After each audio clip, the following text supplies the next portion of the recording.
The Full Melt Show is intended for a mature audience. It contains adult themes, adult content, and sometimes adult language. Listener discretion is advised. The Full Melt. Are you high? What are you talking about? This is the Full Melt. Give me a break. The Full Melt Show. A marijuana discussion about news, culture, politics, and lifestyle. FullMelt.com. Toll free. 844-420-TALK. 844-420-TALK.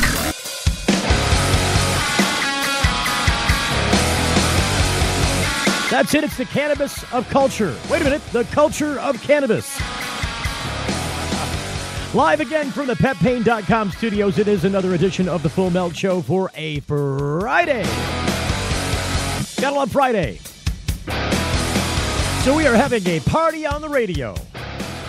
That's right, as promised to you yesterday, which didn't come to you yesterday, but which shall come to you today. The intricacies of concentrates. Boy, I swung this bat, and it was a big whiff. 3 strikes in a row yesterday. Had to go with Plan C, which was Naked Joe. I don't mind talking to Naked Joe, especially if he's on the phone. But today it seems that we shall come to the king of cannabis concentrates, at least locally here. And we'll talk to him about all things concentrate.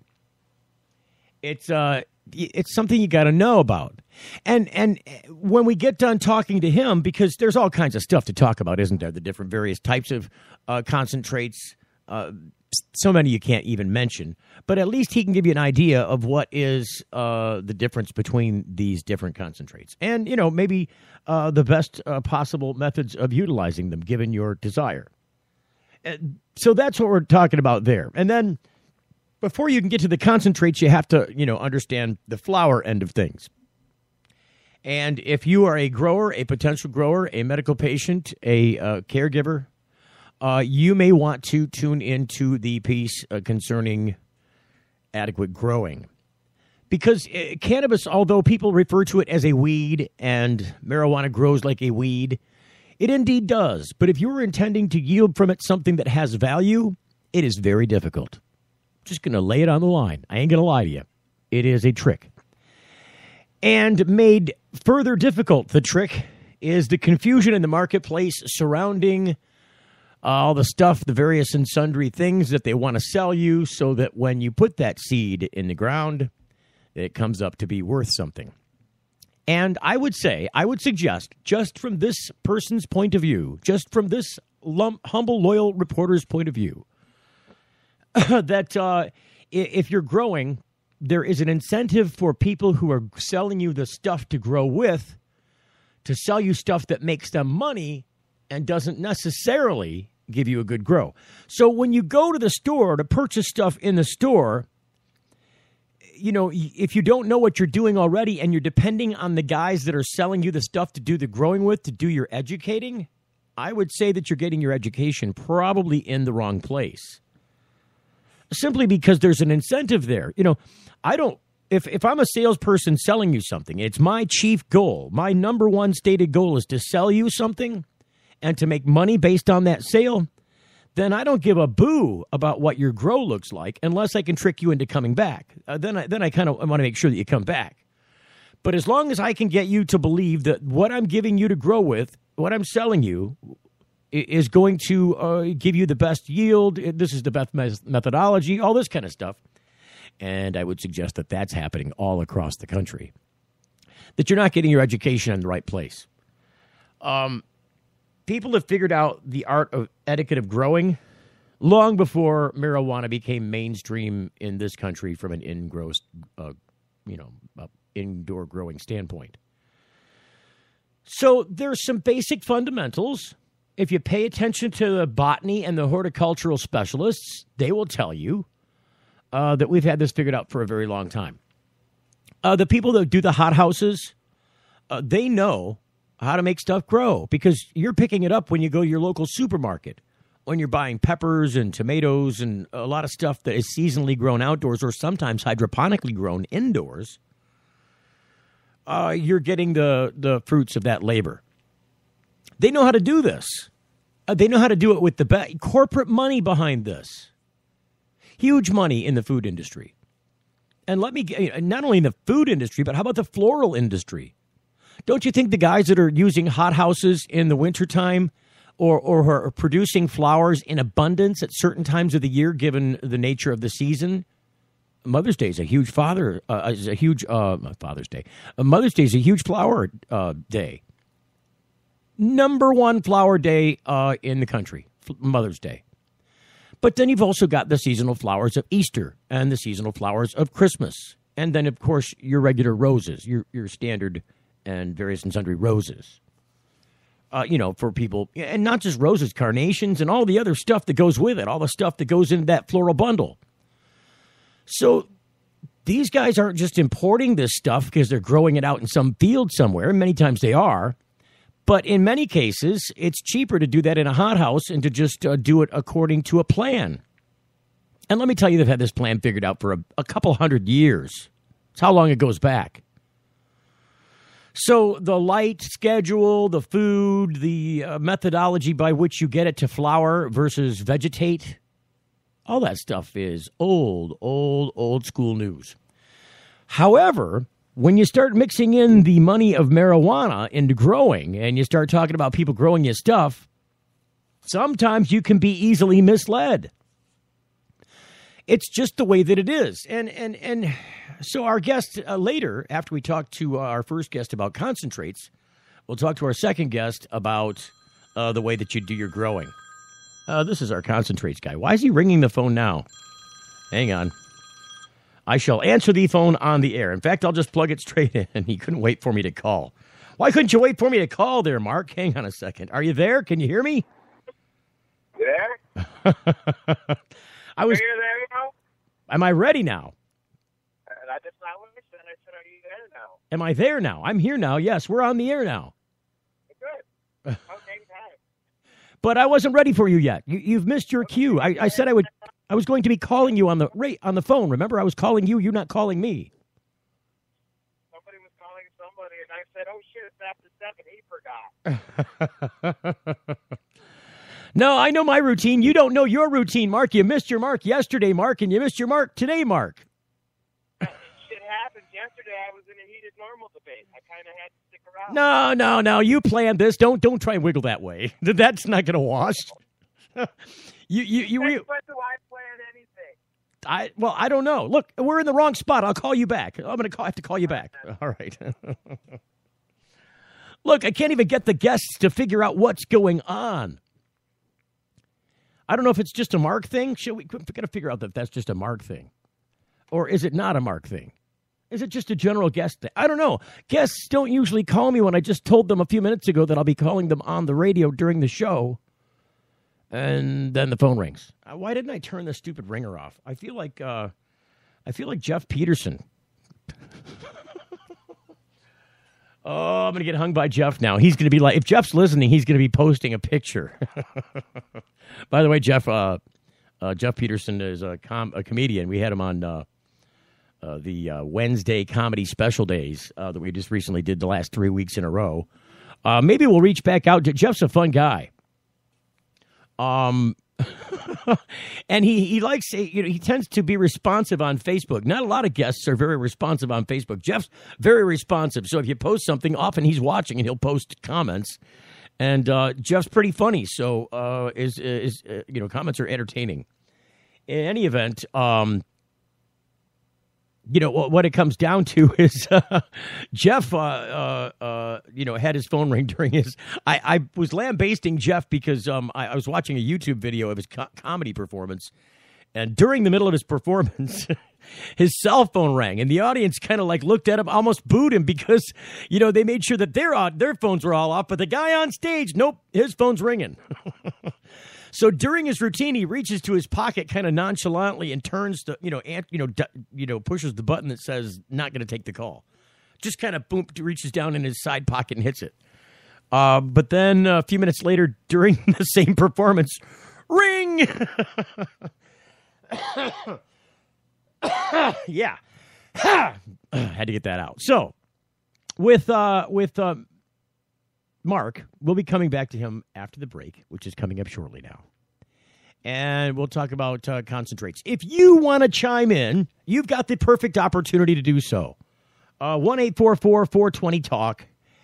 And talk all things cannabis concentrate. I should have put cannabis concentrates in the show as the show title. When I first start the show, I have to title it. I have to name it.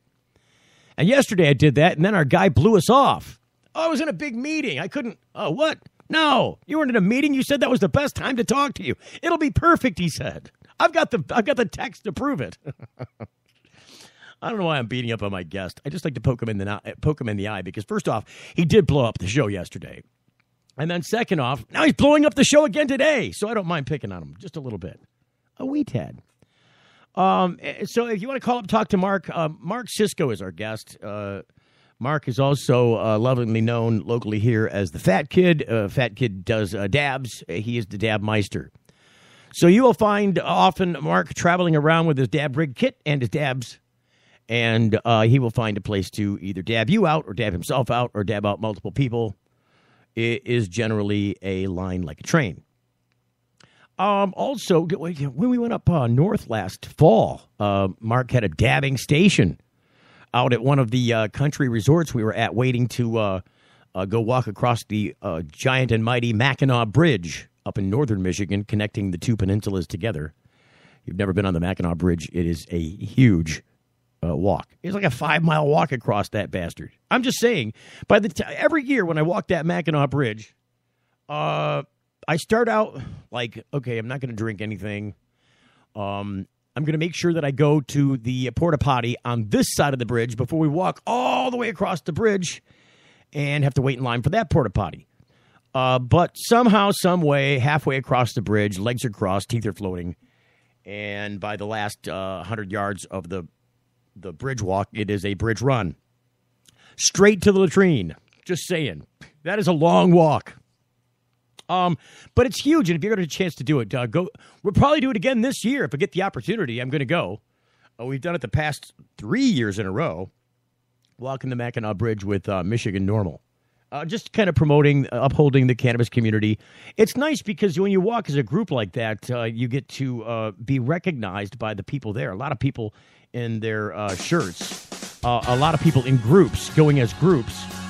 The one group that I don't like, that really gets my goat every year, are the crazy anti-abortion people who insist on putting big, ugly, giant posters up, assaulting the people walking across the bridge with their anti-abortion rhetoric.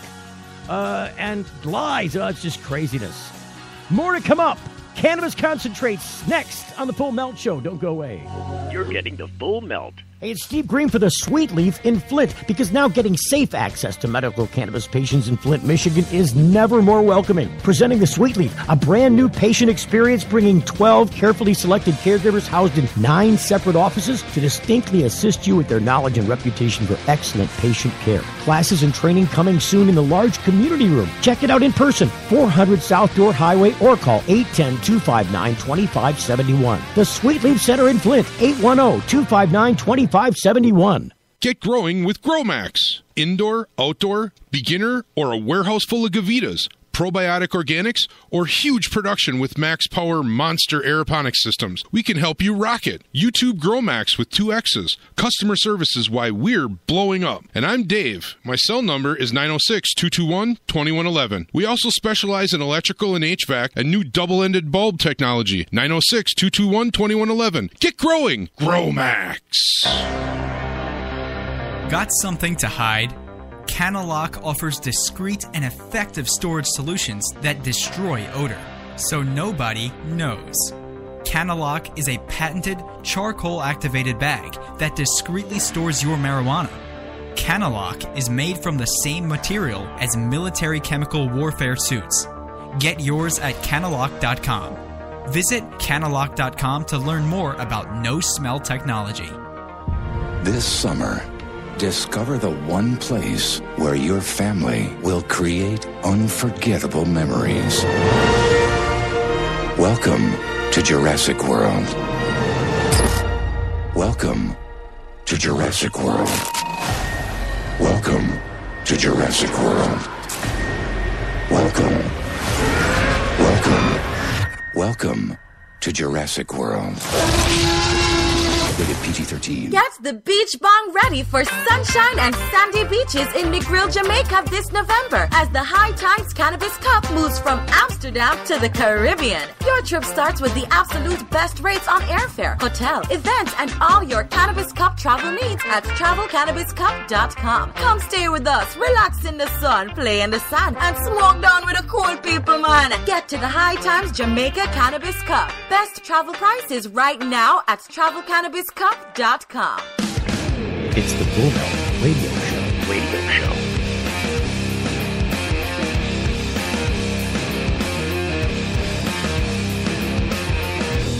So to get the opportunity, check out right there on the fullmelt.com face page, right on the front page there. You got the chance to click on the iTunes link. Really easy to download iTunes and get those shows every day automatically. Really simple. Click on the iTunes link, subscribe. That's all it takes. So we're going to go live now to... do I have the line here? What's going on here? Where's this thing at? Oh, there it is. So referring now to the Cadillac No Smell Bags lines, phone lines. We're talking to Mark Cisco. Mark, are you there? I am here. Yay! It's not too bad. The connection... It should be all right. Driving through the Northwoods of the UP. You're in the UP driving around. Yes, sir. Coming back from my court case down in Battle Creek yesterday. So you had a court. Yeah, tell people about the court case. How did that go for you? Oh, we're still at it. Yesterday was just my attorney going in and figuring out when we're going to file our motions, and it was a pre-trial conference, I believe is what they call it. Well, so you're scheduled an exam. Is that hearing? You didn't even have to go walk into the courtroom. I think I saw some post you put on Facebook about it. Nope, not this time. Josh is pretty great. I've actually only had to sit in the courtroom so far about 10 minutes. You're talking about Attorney Joshua Covert. Yes, sir. Great attorney. Oh, yes, one of the best. I wouldn't have him if he wasn't.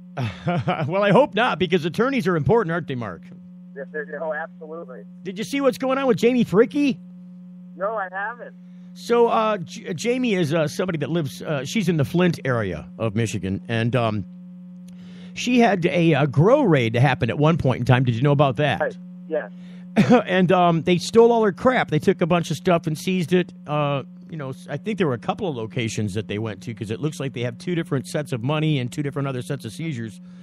A list of like 9 or 10 things on this item list that Neil Rockhind had put together. It looks like she hired up Neil Rockhind to represent her and actually asked for criminal contempt charges from the court in ex parte motions, apparently, against the prosecutor and the sheriff's department in, Shelby Township. Wow.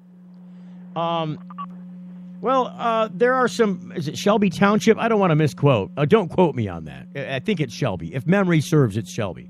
But so there was a problem, and they're suing them because at some point in time, it looks like Jamie had pled guilty to a misdemeanor charge in exchange for them dropping felony charges on her medical marijuana grow, and which I would categorize probably as a win under the circumstances, even though it really is a loss in the long run.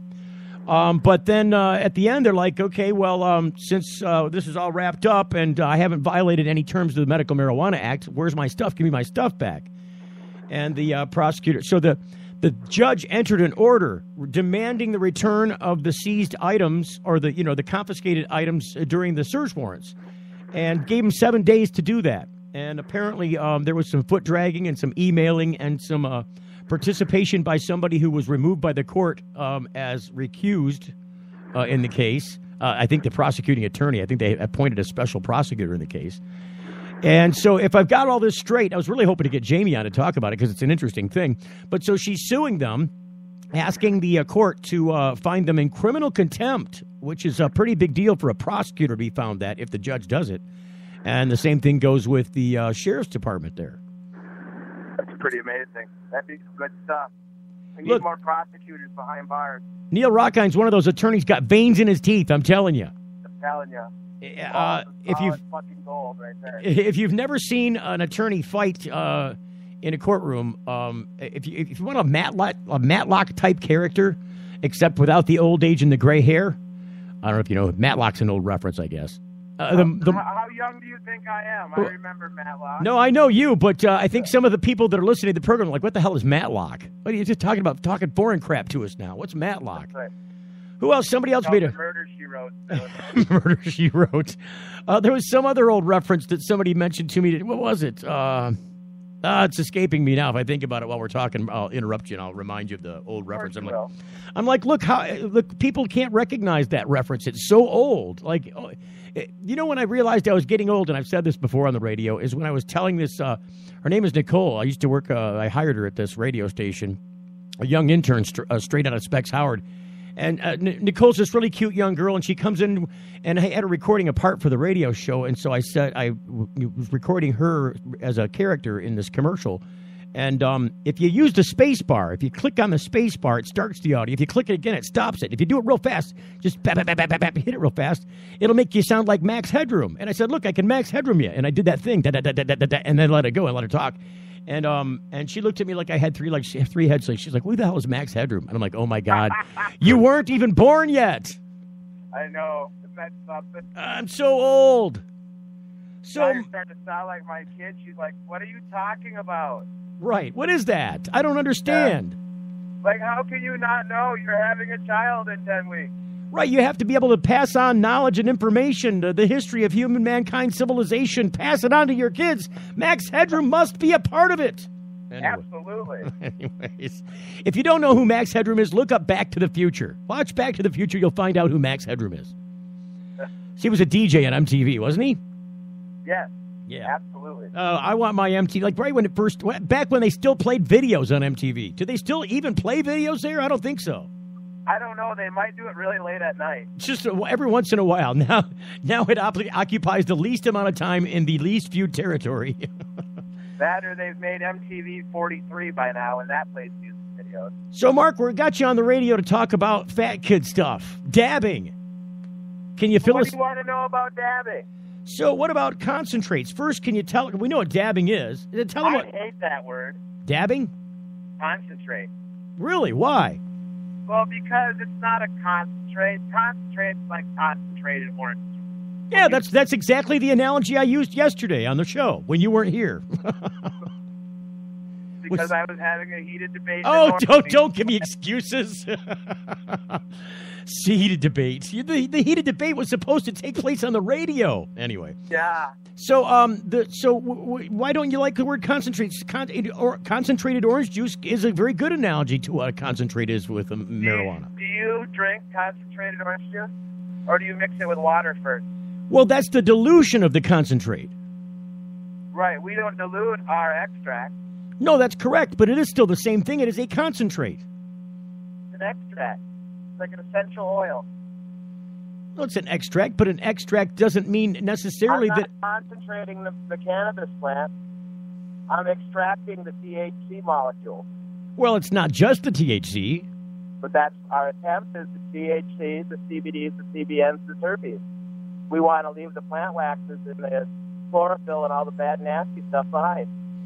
So when people talk about having some wax around, you can de-wax the wax. Isn't that true? Correct. You bring it down to about negative 50 degrees, and you can pull the wax out and just get more of the pure resinous THC CBD oil. And how do you do that? A de-waxing column in a closed-loop system, dry ice, denatured alcohol, Don't want to get too technical. I don't want nobody trying to make nothing in their backyard. Well, they're going to do it anyways. You know they're going to look it up on the internet. Well, then I'm not responsible. You weren't responsible before. They did it themselves. Yeah, that's right. I didn't tell them how, though. Well, you're telling me how. I'm the one that's doing the broadcasting. Right. I don't want you blowing yourself up either. Oh, I ain't blowing up. I'm here to... I know. If you wanted any of that, you just come find me. I know. Well, I think it's important that people understand what de-waxed wax is because it's confusing. It sounds like, give me a jumbo shrimp. Wait a minute. That's a convolution of terms. They don't, right. Jumbo and shrimp. Wax is a term that was an earlier term right after the butane honey oil term. So BHO. Then it all evolved to to shatter and wax and butter and all of that. Right. Everybody just now turned the verb dabbing into a noun, calling it all dab. They just kind of bundled it all together. Right, because you know it's all good. So it's kind of like pizza. It's all good. Some's better than others. Right. There's some that's really bad. Well, you got the pizza made with the artificial cheese, and then you have the pizza made with the good cheese. And that's the big thing is you have to know your artist. Going into a provisioning center and just picking up a gram, let's really hope that that's been tested by that place, or if you really knew the artist beforehand. Because I've even picked up some stuff in places that wasn't very good, where I've had to call the shop and say, "Hey, look, you might want to tell somebody." Well, so if people are transferring, quantities of BHO to a dispensary, and the dispensary hasn't made sure that BHO is not free of the B. You don't want the B in the BHO. You want the H and the O. Right. That's like everybody says, well, what solvent do you use? What solvent do you use? If I've extracted all the solvents, it doesn't matter. If I've purged all the solvent out, it doesn't matter if I've used butane, hexane, propane. Doesn't matter. Or even CO2. What about CO2? Now, from my understanding, and once again, don't quote me on this. Oh, come on. That's what we're here to do. I know. But from my understanding, CO2 degrades the THC molecule similar to the way sunlight does. I don't think that could be the case. How could that possibly be the case? Like I said, don't quote me on it. I don't have Google in front of me. So you can't. So Google is who you use for authority? Come on. I don't even use Google for authority. I don't. Who can trust Wikipedia? Anybody can go in there and change it any time. I'm not talking Wikipedia, but usually I go to Google and then I go to my site. Go to Skunk Farm Research. That's a great site, by the way. Skunk Farm Research? Yep. .com?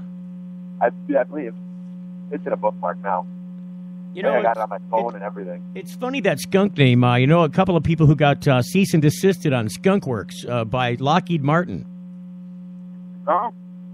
Not my circus, not my monkey. Well, there was a radio show, and then there's another product line that sells nutrients that's all about, they call themselves Skunk Works, both of them. And they both have different spellings than the Lockheed Martin spelling, but Lockheed Martin told them cease and desist on both. You are violating our copyright, our trademark. Right. So it doesn't matter. You're saying it doesn't matter. As long as you've extracted the solvents, it doesn't matter the methodology by which you got the extract. Right. So is there a best way to do dabbing? Is there a preferred method? Because back when dabbing started, it was just like an oil pipe, which was specially made different from a regular pot pipe. Well, actually, I started dabbing with 2 hot knives. Yeah, I remember doing the 2 hot knife dab thing back in the day when you'd have to clean out your bong for the resin because that's the only weed available. Well, back in the day, I was still working with isopropyl alcohol and whatnot. So. Oh, wow. Yep. Well, you don't do that now anymore, the isopropyl, huh? I don't. No, I can. If it's requested directly, I will. Uh-huh. Some people prefer it. I prefer, if I was to use Everclear or isopropyl for myself, I would use isopropyl. I will not tell anybody to make it with isopropyl because, once again, if you don't get all that out, that's not good for you. It's bad. Right. So I always make sure everybody does it as food grade as possible. Tell everybody always to use Everclear because then while they're making it, because every time you make it, you're not going to make it perfect your first time. Doesn't happen. Well, that's more like an RSO you end up with that way, don't you? Well, actually, yeah, yes and no. That's only if you heat it up and decarb it. Heat it up and what? Decarboxylate it. Oh, right. Then it turns to RSO. But if you let that evaporate at about 90 degrees, it turns into a pretty cool wax. All by itself. It doesn't take anything else. You just let it evaporate. And now, how do you make sure you get all the isopropyl out? Heating it? See, that's the problem. No. We just talked two different things there. That you can do with Everclear. Isopropyl, I just make strictly for RSO purposes. Oh, okay, right. RSO is a terrible term. I like calling it decarboxylated cannabis oil. I do too, because I don't think Rick Simpson ever invented or locked up the whole thing with RSO. So for people to call it RSO, which is short for, RSO is short for Rick Simpson oil. The last time I talked to Rick Simpson, it was the last time I talked to Rick Simpson. It was me telling him he's a megalomaniac. So he's kind of nutty like that. He's really nutty like that. When you tell him he's wrong and he can't figure out why he's wrong, but so he must be right, you don't need to talk to those kind of people. Well, God love him. Mike McShane is much the same way. There's another topic I'm not going to get on. We're shop talking now. A lot of people don't know who we're talking about. So back to the RSO, etc. So, is there a preferred method for doing dabs? Do people have is there a better method than another according to the world of the fat kid? Club banger dab rig, personally. Club banger dab rig? A quartz club banger dab rig. And what that is the quartz is the nail. Now that's just the hot part that evaporates your dab. Okay. I like using quartz because it's stone. Right. And nothing can come out of it pretty much. Right. Where ceramic's slightly porous. Right. Does the quartz tend to break less? The quartz tends to break a lot more. Oh, see, that's the problem, isn't it? Well, compared to titanium, but I don't like the taste of titanium after a while. I like the taste of it at the beginning, and I like the taste of it at the end. So that's a standard torch method. What about the electric nail? You seem to haul around the nail a lot. I always haul around a nail if I'm going to an event. I've done so many events that I figured torches become dangerous once you get too many people around. It's true. I've seen second and third degree torch burns already. Hang on a second, Mark. We're about to hit break, and then when we come back, let's wrap up this thing about concentrates, because you seem to be the expert, the local expert on what I shall call extracts instead of... I'm biting my tongue on concentrates. It's now extracts. So hang on for a second. I kind of wanted to wrap up the thought about best method and what your preferred type is, because I seem to find some stuff that I prefer over what people would call shatter or regular wax. So back with Mark Cisco on the Cannalock No Smell Bags celebrity guest lines coming up next. You're getting the full melt. Got something to hide? Cannalock offers discreet and effective storage solutions that destroy odor, so nobody knows. Cannalock is a patented charcoal-activated bag that discreetly stores your marijuana. Cannalock is made from the same material as military chemical warfare suits. Get yours at Cannalock.com. Visit Cannalock.com to learn more about no-smell technology. If you're like us, your pets aren't just animals. They're members of your family. Pet Pain CBD hemp oil drops are great for aging as well as active dogs and cats. Some people are apprehensive about hemp treatments for pets. They ask us, what are you smoking? Absolutely nothing, and neither will your pet. Like other hemp-based products for humans, the allure is all of the benefits of cannabis without any of the high. The CBD oil has shown to rejuvenate the bones, joints, brain, stomach, eyes, and heart. And the drops contain absolutely no corn, wheat, soy, artificial colors and flavors, or preservatives. Pick some up today. Visit PetPain.com or ask for Pet Pain at your local pet store. PetPain.com. CBD relief for your pet. You know, it's not easy out there, but it can be easier. And when it comes to medical marijuana in Michigan and chronic pain management, Dr. Bob Townsend, renowned for his patient advocacy and deep understanding of how patients and medical marijuana certifications fit together, makes it his hallmark to educate and provide the best holistic treatment for your condition. His knowledgeable staff makes you feel warm and welcome, and Dr. Bob makes you feel well. With locations across the state in Cadillac and Gaylord, Kalamazoo, Marquette, Mount Pleasant, Muskegon, Saginaw, Traverse City, you can't beat the convenience and feeling you get knowing you have someone on your side that cares. Denali Healthcare is on the web at DenaliHealthcareMI.com. Get answers to your holistic health questions or schedule an appointment now by calling 989-339-4464. Chronic pain management and holistic health answers is what they do. It's all they do. DenaliHealthcareMI.com. Get your certification and peace of mind now by making an appointment with Dr. Bob Townsend at 989-339-4464. Get the beach bong ready for sunshine and sandy beaches in McGrill, Jamaica this November as the High Times Cannabis Cup moves from Amsterdam to the Caribbean. Your trip starts with the absolute best rates on airfare, hotel, events, and all your Cannabis Cup travel needs at TravelCannabisCup.com. Come stay with us, relax in the sun, play in the sand, and smoke down with the cool people, man. Get to the High Times Jamaica Cannabis Cup. Best travel prices right now at TravelCannabisCup.com. Get growing with GrowMax. Indoor, outdoor, beginner, or a warehouse full of Gavitas. Probiotic organics, or huge production with Max Power Monster Aeroponics systems. We can help you rock it. YouTube GrowMax with 2 X's. Customer service is why we're blowing up. And I'm Dave. My cell number is 906-221-2111. We also specialize in electrical and HVAC and new double-ended bulb technology. 906-221-2111. Get growing. GrowMax. It's the Full Melt Radio Show. Where you can hear us Monday through Friday from 7 until 8 p.m. Eastern Standard Time. Our phone lines are sponsored by Cannalock.com. Our guest on the phone lines, Mark Cisco, talking about concentrates. Welcome back to the program, Mark. Thank you. So, what's that? Say what? I was turning a corner. I said, thank you and glad to be here. I was being polite for a change. I'm sorry. It won't happen again. No, it's okay. Look, I was just trying to clarify. So when you walk into a dispensary and you look at the different kinds of extracts that they have, generally available in gram and half-gram concentrate, quantities, right. There are a lot of different colorations, a lot of different textures, a lot of different smells. When you walk in and look at these, can you kind of tell by the way it looks how it was made? Yes and no. Depending on if the extract was, say, propane or butane, probably not. You can tell sometimes if it's been de-waxed.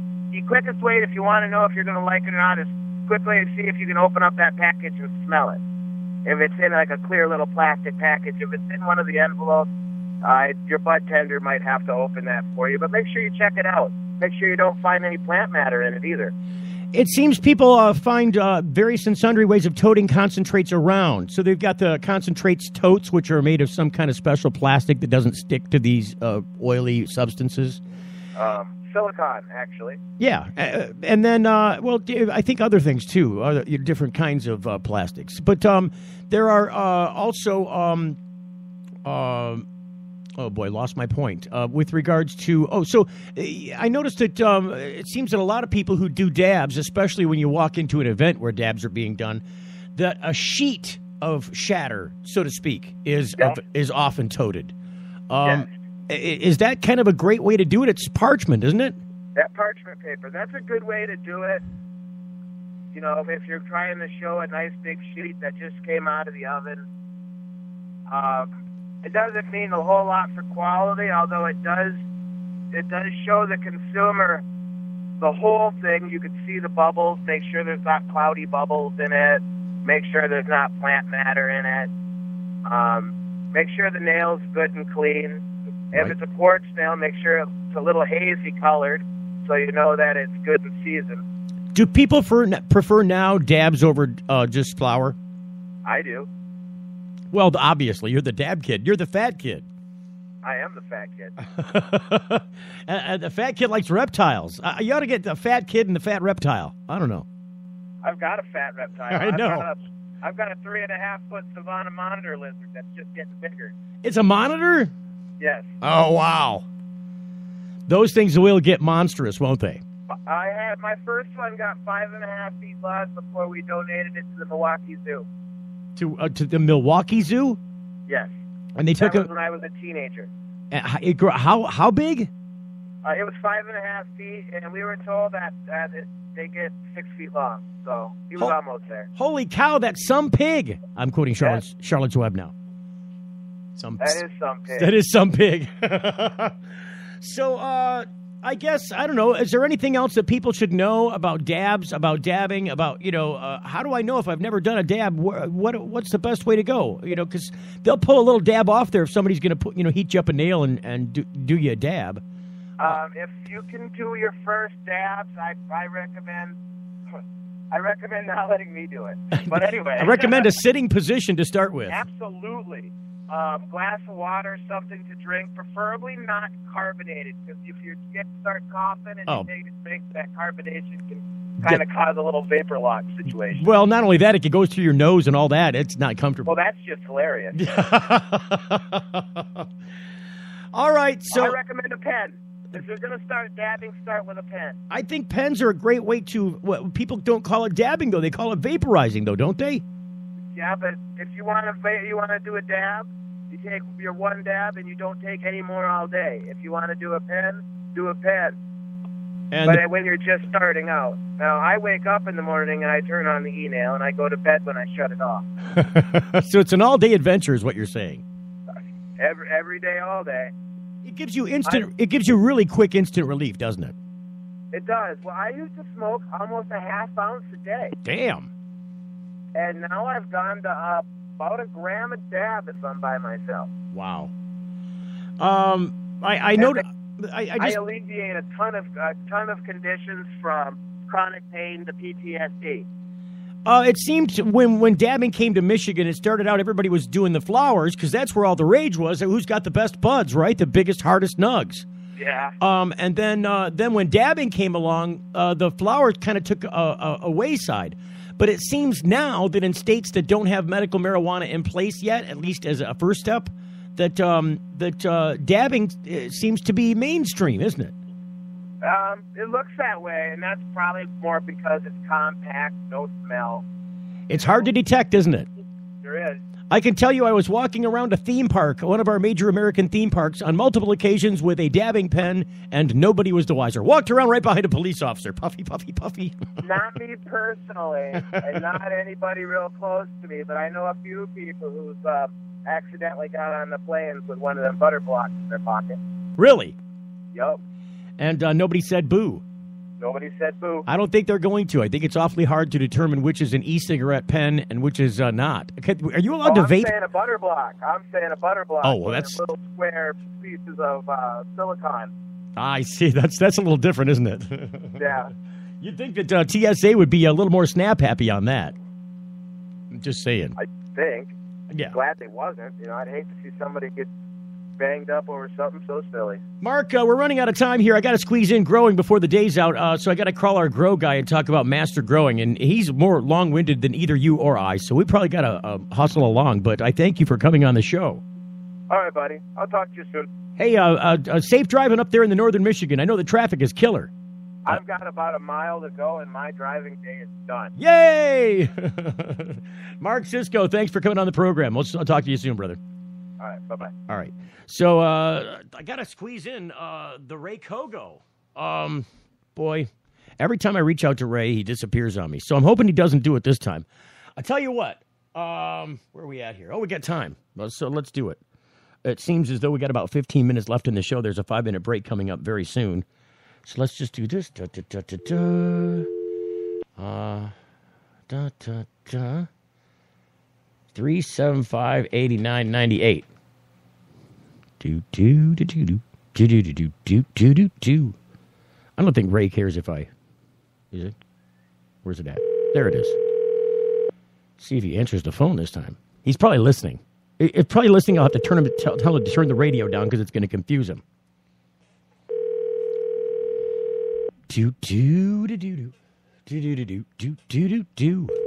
Oh, come on, Ray. He's like, I'm not going to answer. I'm not going to answer.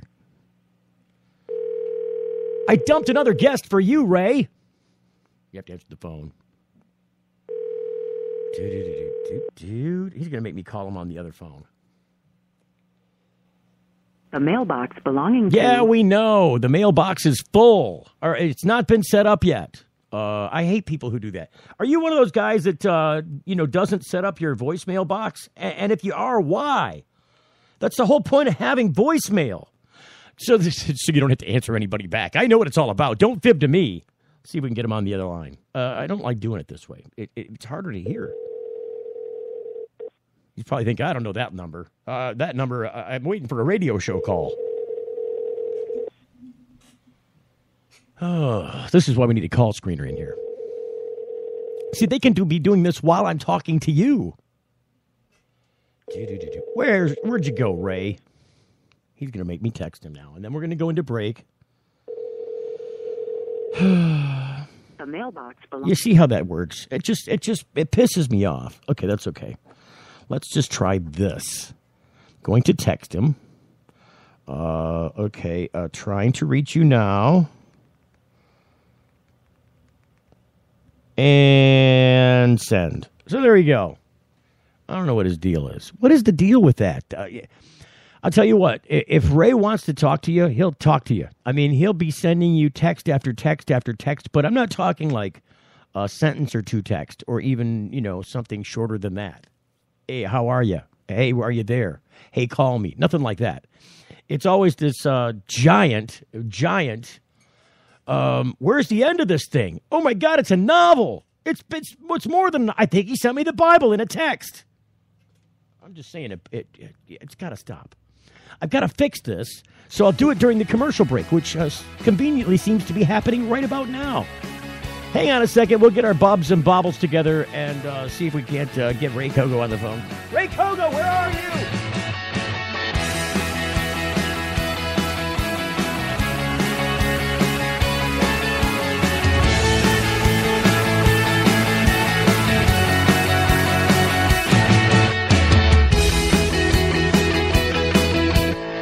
You're getting the full melt. Got something to hide? Cannalock offers discreet and effective storage solutions that destroy odor, so nobody knows. Cannalock is a patented charcoal-activated bag that discreetly stores your marijuana. Cannalock is made from the same material as military chemical warfare suits. Get yours at Cannalock.com. Visit Cannalock.com to learn more about no-smell technology. Imagine a world where patients can use marijuana like any other medicine. The Marijuana Patients Organization challenges the status quo by helping our neighbors to enjoy a better quality of life. Visit the MPO at marijuanapatients.org and enjoy informative articles, engaging debates, and information about treatments, doctors, and dispensaries in your area. Over 50,000 people have registered at marijuanapatients.org since 2010. Join us at the Marijuana Patients Organization today, marijuanapatients.org. Hey, it's Steve Green for the Sweet Leaf in Flint, because now getting safe access to medical cannabis patients in Flint, Michigan is never more welcoming. Presenting the Sweet Leaf, a brand new patient experience bringing 12 carefully selected caregivers housed in 9 separate offices to distinctly assist you with their knowledge and reputation for excellent patient care. Classes and training coming soon in the large community room. Check it out in person, 400 South Door Highway, or call 810-259-2571. The Sweet Leaf Center in Flint, 810-259-2571. If you're like us, your pets aren't just animals. They're members of your family. Pet Pain CBD hemp oil drops are great for aging as well as active dogs and cats. Some people are apprehensive about hemp treatments for pets. They ask us, what are you smoking? Absolutely nothing, and neither will your pet. Like other hemp-based products for humans, the allure is all of the benefits of cannabis without any of the high. The CBD oil has shown to rejuvenate the bones, joints, brain, stomach, eyes, and heart. And the drops contain absolutely no corn, wheat, soy, artificial colors and flavors, or preservatives. Pick some up today. Visit petpain.com or ask for Pet Pain at your local pet store. Petpain.com. CBD relief for your pet. This summer, discover the one place where your family will create unforgettable memories. Welcome to Jurassic World. Welcome to Jurassic World. Welcome to Jurassic World. Welcome to Jurassic World. Rated PG-13. It's the Full Melt Radio Show. Radio show.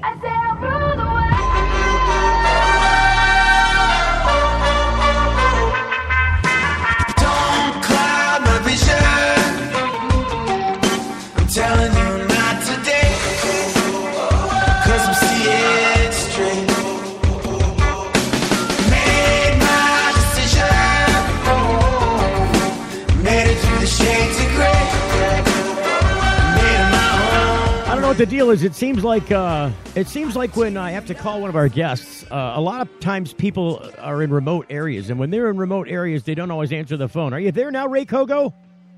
Oh yeah, I'm here. Hey, so welcome to the program. Thanks for coming on. Oh, good.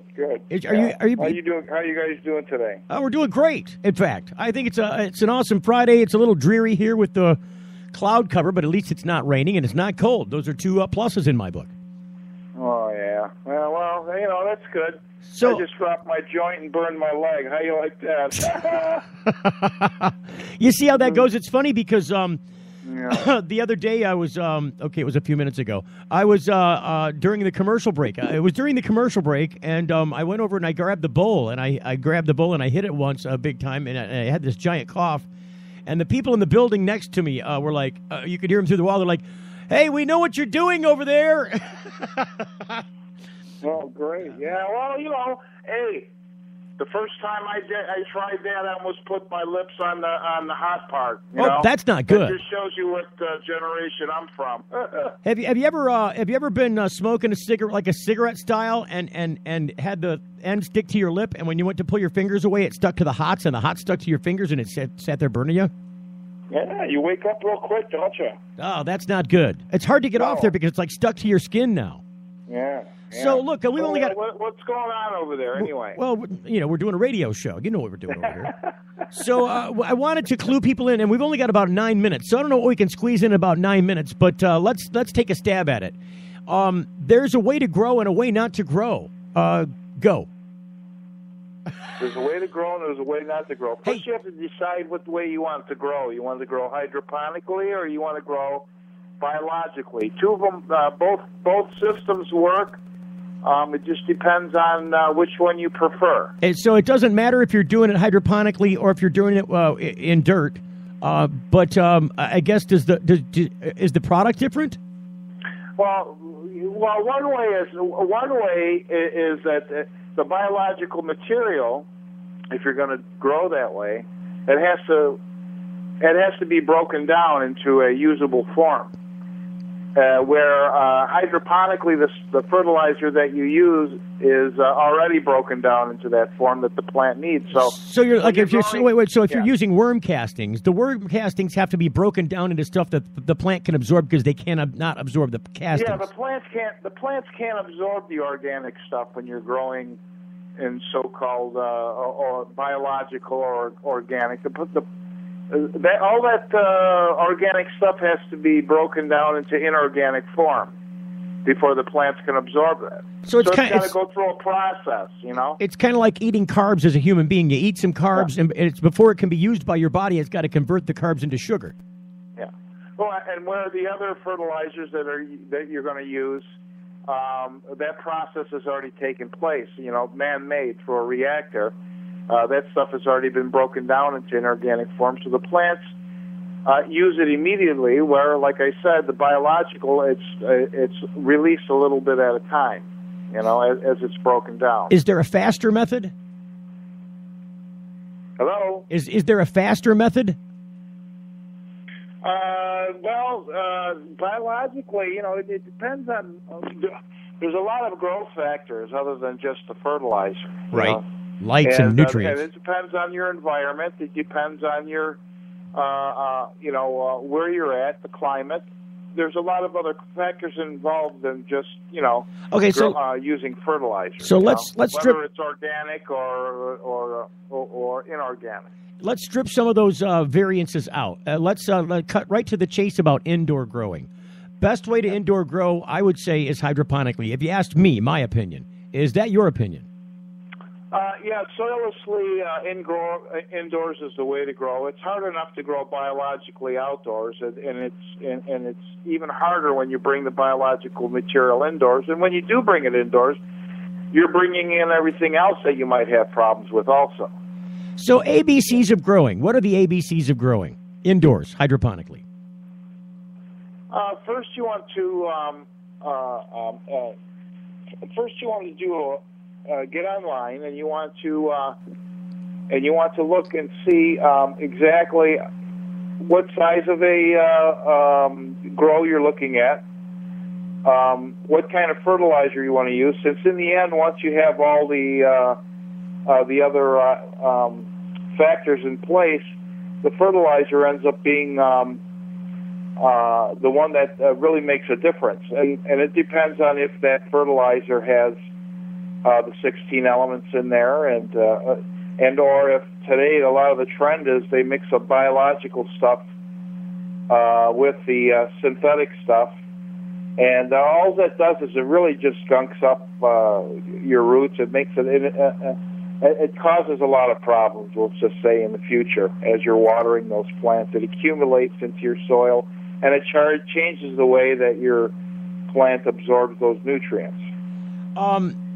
What is the basic variance then? I guess so. You're saying a lot of people use the same kind of light. It's just about how bright it is. A lot of people use either soilless or non-soilless. In other words, a hydroponic. We're talking about hydroponic here. You don't want to put the organic stuff in the hydro farm, do you? You don't want the hydro farm mixed up with the organics, right? No. I mean, well, listen. When you're growing outside, the farmers today, they use, of course, they're growing in soil.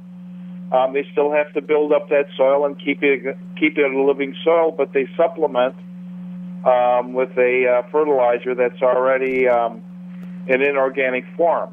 Okay, so they use really both methods outside as far as fertilizer is concerned. Inside's a little bit different on how the plant operates. You know, it's hard to duplicate Mother Nature outdoors, but when you do, you just have to make sure that you're consistent and how you're feeding your plants. Hey, just for the sake of our downline affiliates, we are going a little bit over on the program today. So heads up to the board ops, we are going a little bit over.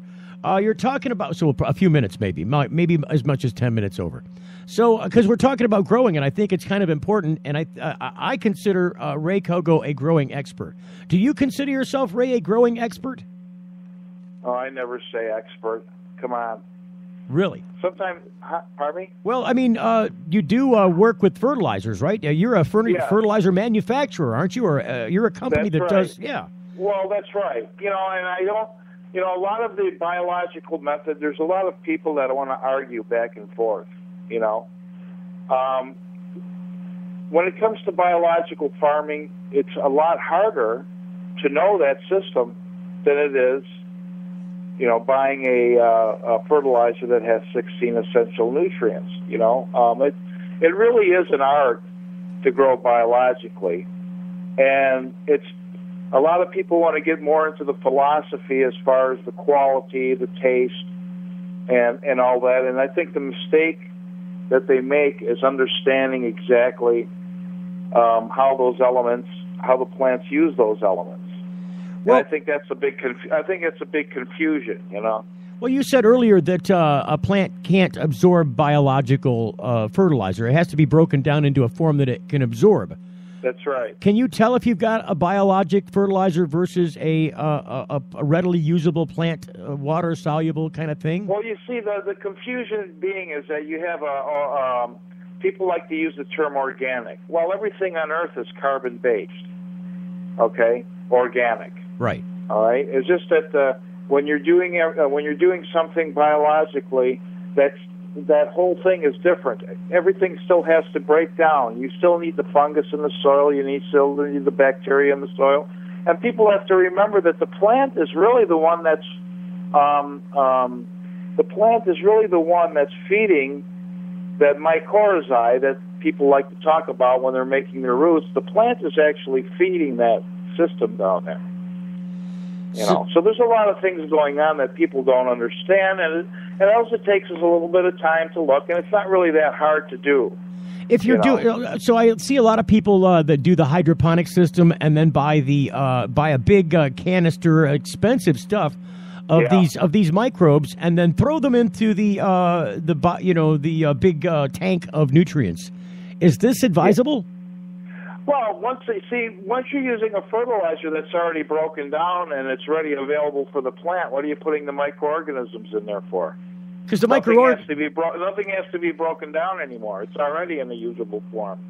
So you're saying that really, when the plant needs to take the biological material and turn it into something that it can use, it's using these fungi and these bacteria to accomplish this feat, isn't it? Well, the roots can only spread out so far, and that Hefe, they call it the Hefe, is part of the fungus. It's better at doing that and better at linking everything together. But again, the plant is feeding that.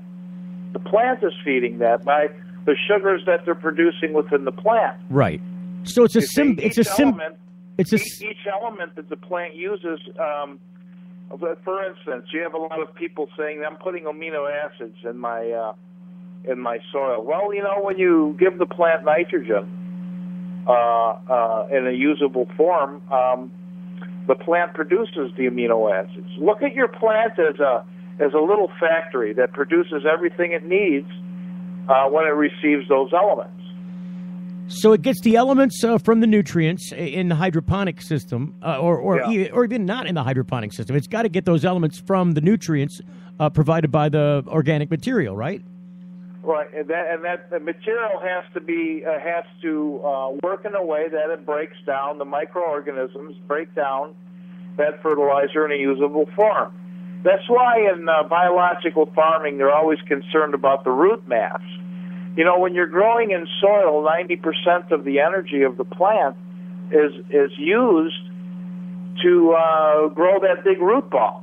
And then that root ball has to spread a little bit at a time, where when you're growing the other way in soilless or hydroponic, the nutrients are already available.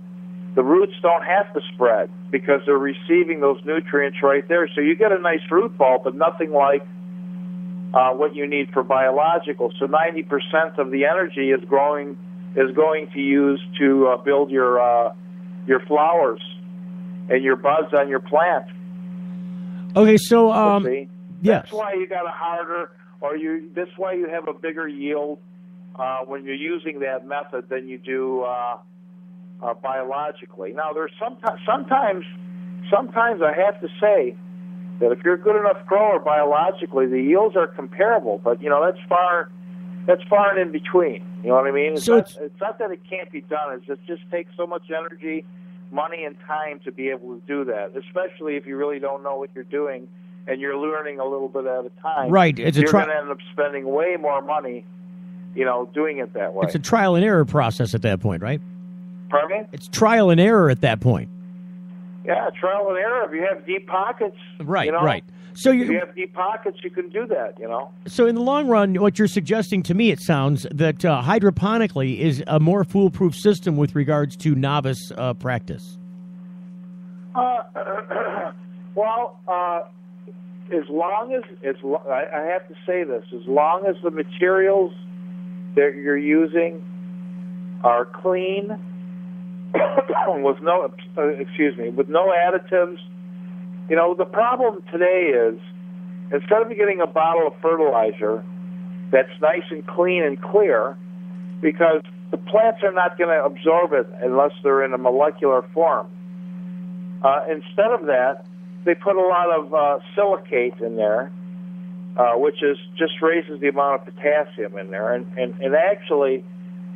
Silicate, they use that for spray to make old plants look young again. You know what I mean? Right. It's really not that healthy. And all it does is it increases the weight, so you put less fertilizer in the bottle. Well, they're saving a little bit of money. Silicate is sand, isn't it? Silicate. One is called silicate, and one is called silicate. You could look at the glass. Glass would be considered silicate, right, or a silicate. But they use that in a spray to make these. When the truck, when they ship these plants, a million miles, and they look like hell, they use that and they spray that on the plant. And the theory is, as far as adding it to the soil, the only thing you're really doing is adding more potassium. Well, if you have a balanced fertilizer, you have all the potassium you need in that. That's not necessary to put that in there. You're just wasting your money. A lot of people buy plant nutrients in multiple parts. It's not just a part A or a 1 part or a part B. It's like 10 parts. Yeah. Yeah. Well, you have to remember that, you're talking about one way you're talking about growing plants, and the other way you're talking about making money. And if you have 16 elements, which they've already discovered these things, 100 years ago, right? You have everything you need. Okay, but when you're making money, you don't sell it in one piece to give it to the person in a form that they can use right away. You give it to them a piece by piece. And you could charge them for each piece. And you get these things in piece by piece, and then they put you on they put you on these long schedules, Right. That takes you forever. Yes. To do things, It empowers the consumer to feel like they're, like they're a scientist by putting a little bit of this and a little bit of that. It's really not necessary. Right. Pardon me? That kind of thing. Yeah. Oh, yeah. Well, hey, look at people like to grow. They like to fool around. If that's what they want to do, buy 10 things and pour things in there a little bit at a time. And that entertains them to do that. Hey, more power to you. But really, scientifically, you're not doing anything. You're just wasting your time and your money. So you would suggest that a 1-part or a 2-part system might be more affordable and to the point. Sure. The 2-part system, for instance, an A and a B.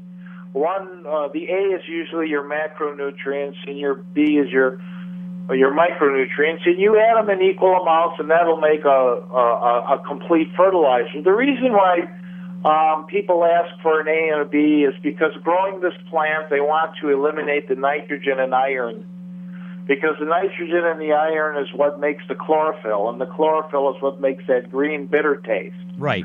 It's part of what you get rid of in the curing. The theory is that when you go into flowering, you get rid of the nitrogen, and therefore you're going to get rid of the iron, because usually they're in the macronutrients.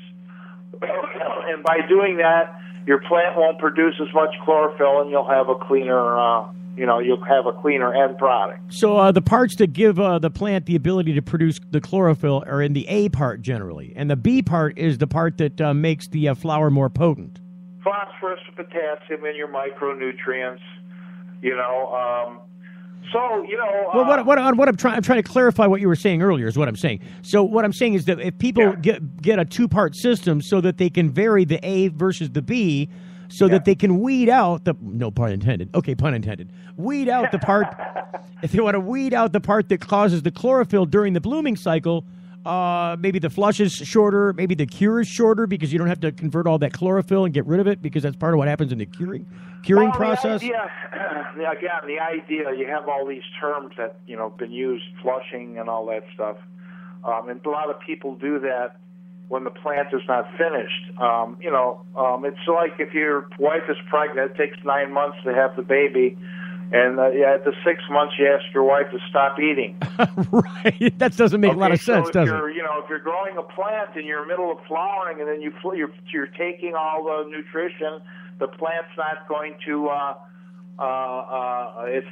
perform to the best of its ability. It can't, because you're taking it away. And another thing is that a lot of these ideas came from years and years and years ago, when they were afraid of so many salts being built up in the soil. When people were growing outside, they were worried about the amount of salts building up in the soil. Where when you're flushing, what you're doing is you're taking whatever's built up in there and you're taking it out, so the plant can't use it and can't produce that chlorophyll. Now, if you're using a top feed system and you're just feeding from the top and it's draining out and you don't use it again, 9 times out of 10, I tell everybody there is no need to do the rinsing. You can do it if you want, but after it's done flowering, Right, after it's finished doing its thing.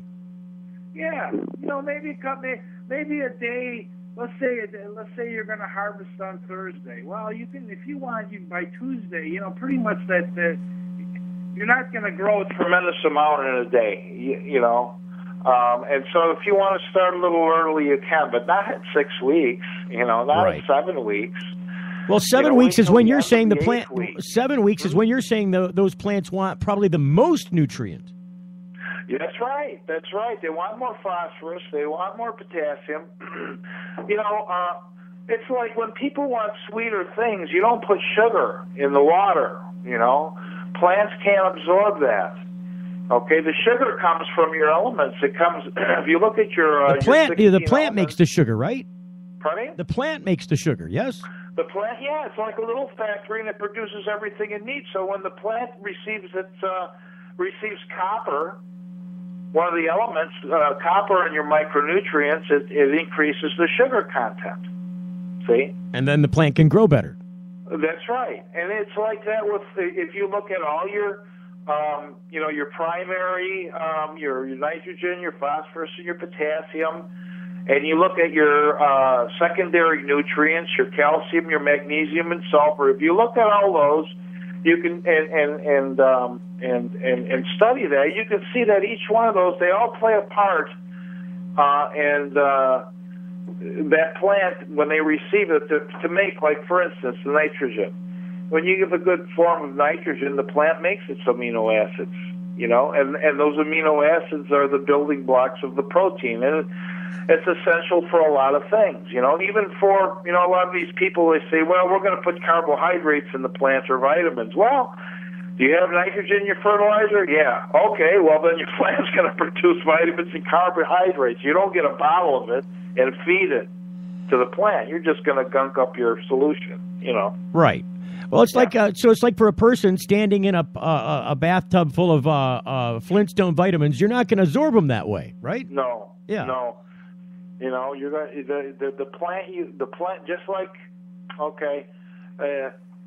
the plant's going to use it just like, for instance, when you're eating, the first time you put the food in your mouth and you're chewing, that's when you're starting to break that food down, okay? To a form that you can use it in, right? It goes down in your stomach. Well, in a laboratory, it goes down into a reactor. As it goes down, when you swallow your food, it's washing with water and your juices. When you're doing it in a reactor, they're putting water and different things in there to wash the ground up raw material, okay? And then there's a reaction. And the reaction is it's converted into inorganic form. It's just, when you're going biologically, it just takes a longer time for that to do that.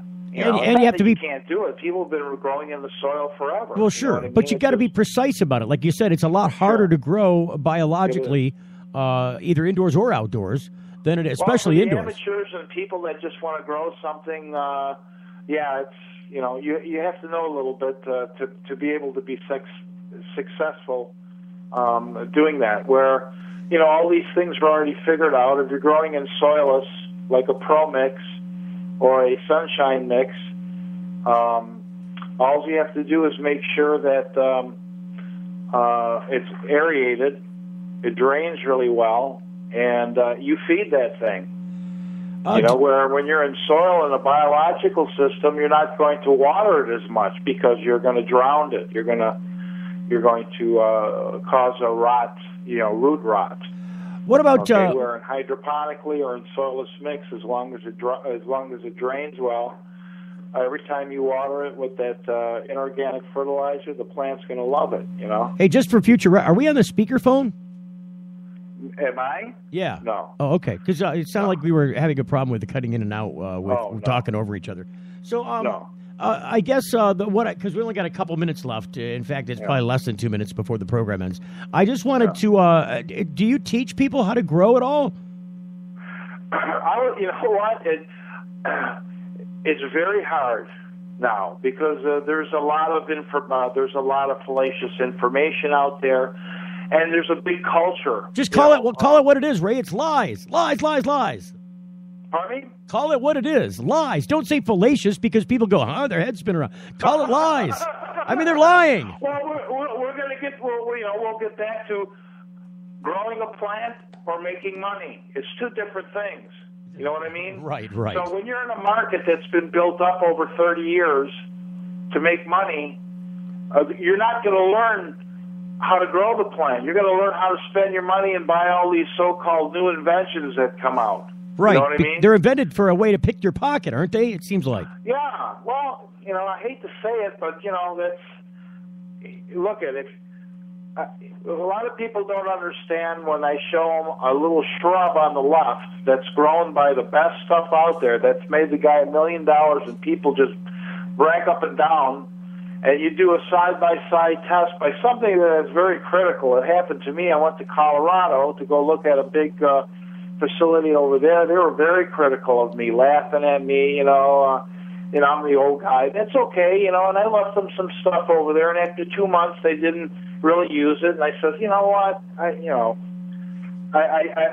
sort of lost a little confidence there, but they eventually used it, and they sent me a picture of a side-by-side. Now, these guys are, into the advanced with all these things, and they grew some nice plants, but they sent me the picture of the side-by-side. On the left, you have a little shrub, and on the right, you have this big monster. Now, most people that are growing and see this big monster plant, nice and healthy, that's the stuff I want. But the fact of the matter is everybody's making this other guy rich with this little shrub. Why? They're selling you the fertilizer and the things that you need a piece at a time, So being the honest guy as a businessman in the nutrient industry when it comes to talking about growing marijuana with those nutrients isn't always the best thing to do when you're trying to make money, is it? It seems like the guys that are lying to people about how to grow and then selling them stuff to sell them other stuff to, hey, that first part doesn't work unless you get the second part,